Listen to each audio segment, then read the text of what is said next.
Hi guys, welcome to SavvyMoneyShow with me, your host Sean. Now, as you can see, I'm still on holiday at this lovely beach, and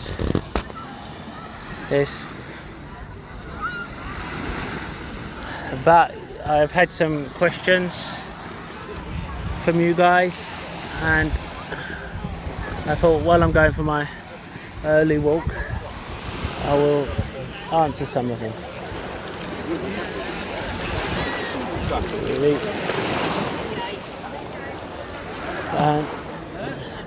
The first question was,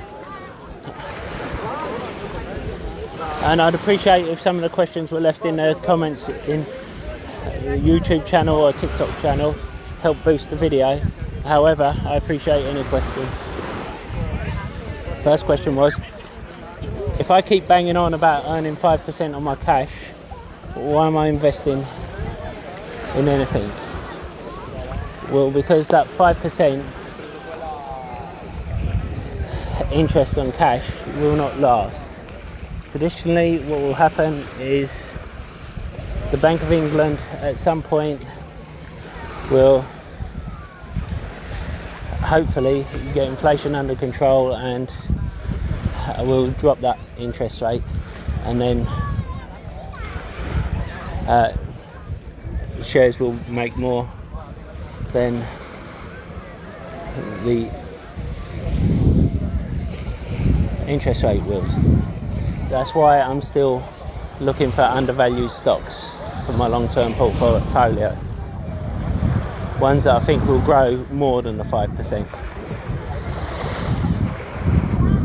Now, I also had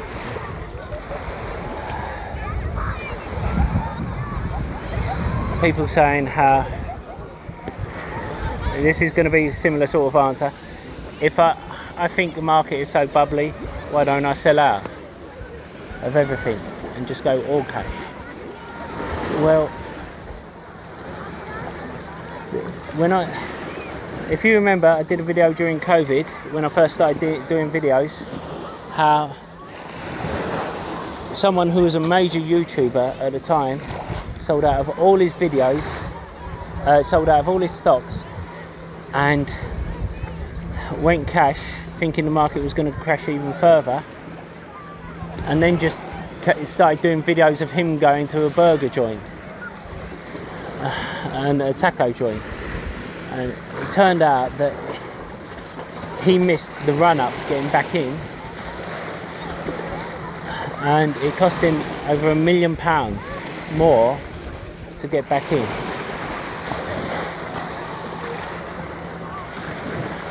Now, if I see stocks that I think are undervalued,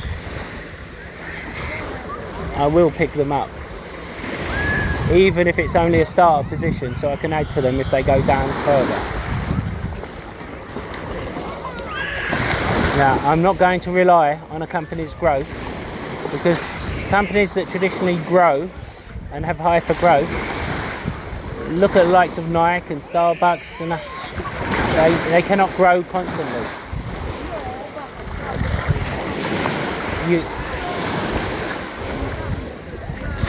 That is why I'm not always in the ones that people say are safe stocks, because they are always growing. I apologise for the background noise. Obviously I'm at the beach. There is going to be some background noise. Now,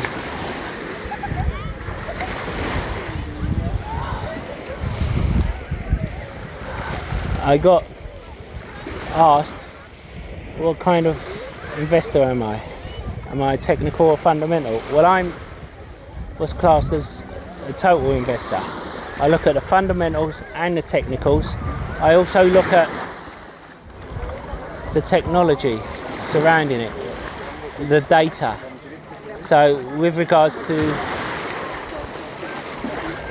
biotech, I will look at, there are people who just look at the data.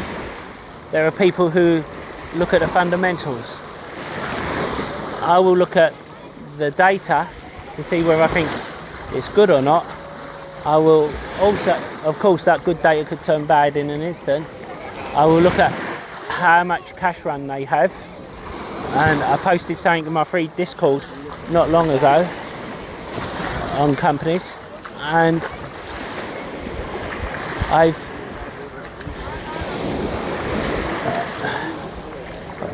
also on a number of companies, because if a company has good data but does not have enough cash runway to bring the product to market, then it's no good.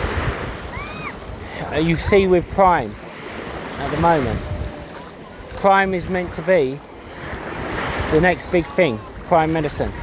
They own the IP rights, and for those who don't know, it's meant to go CRISPR as first generation, base editing as second generation, then Prime editing as a third generation. But the problem is, Prime Medicine only has 3/4 left of cash. They have no partners in it. So if they run out of money, they either have to dilute it like crazy at a low price point, or they have to bring on a partner at a low price point. No,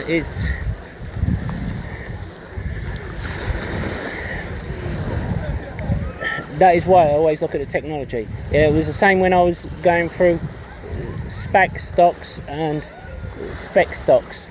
If you remember, I dug through quantum computing companies and battery companies and all these other companies, and I chose certain ones over the others because the data was better.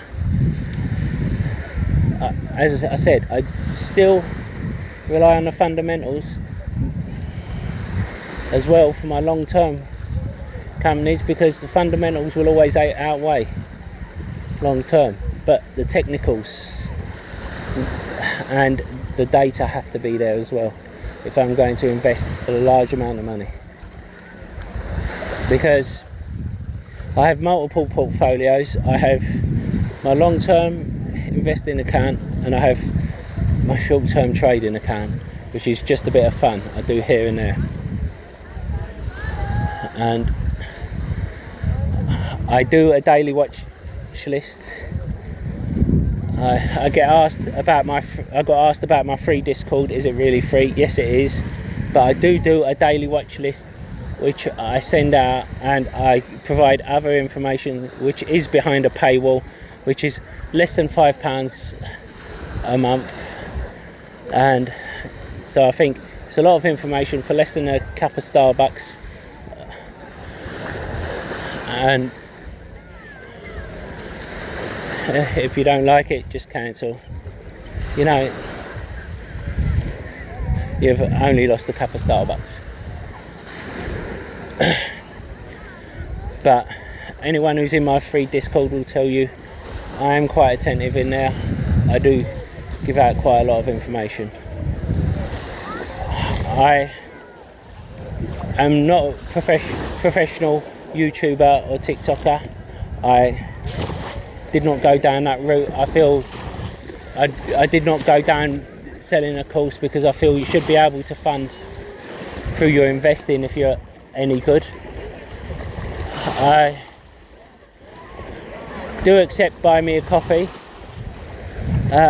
and funds through other sources, but anything that I do get, even through the free share offers, where if you sign up through Freetrade, Trading 212, or any of the other free trading apps, which are good value in my opinion, I use them all, and you get a free share, I get a free share, then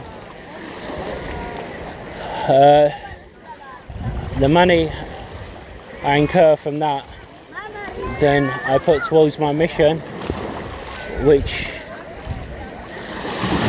is to help homeless veterans. Now, why do I keep asking to like, subscribe and comment? all the time. It's getting boring. I know it's boring, but the YouTube and TikTok algorithms demand it. Otherwise, you'll see some of my videos have 555 views. Some of them have 3 views. You know, so I ask it to try and get the latter. And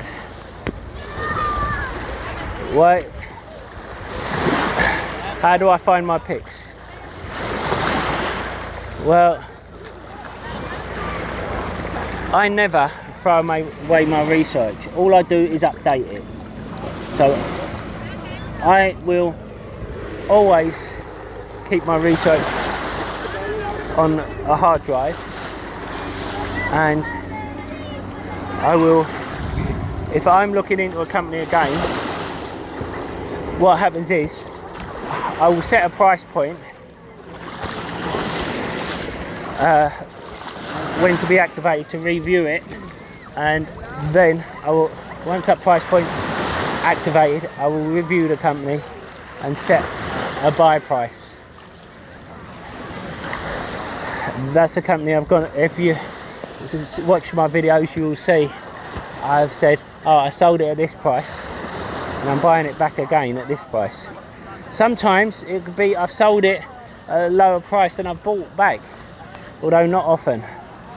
But just because I've reviewed it and they've improved their metrics and they're worth the higher price. Now, so there's nothing wrong with dollar cost averaging up.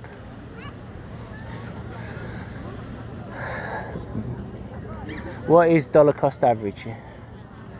Well, dollar cost averaging is if you're thinking of putting £1,000 into a stock and you decide instead to put £100 in every month over 10 months,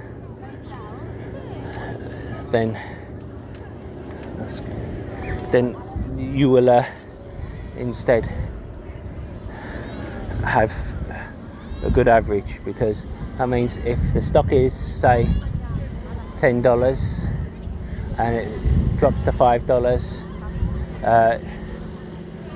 you will end up getting an average of 7.5.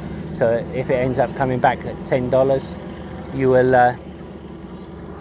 end up still having it around about 7.5, rather than someone trying to time the market, which can be tricky. It can give you sleepless nights and it can be awkward.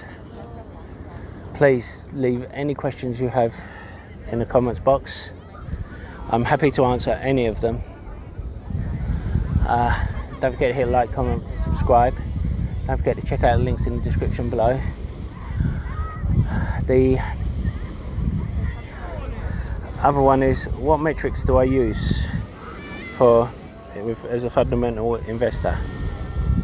Well, the metrics depend on the type of company I'm looking for. You know, the common one is price to sales. With things like banks, you use a price to book. I like to shore it up by having the forward PE for growth stocks, and a nice one just to see where you're going is just to confirm your suspicions. It's market cap versus enterprise value, but I would also like to see the tattle ratio, and just to make sure they have enough money. And I like to put all these into my laptop and see what ones come out. I do like to see companies without debt, because the less debt they have, the more of their income they're going to be taking home, and of course the more margin they're taking in, the more money they're bringing at the end of the day. Anyway, I'll see you in the next video.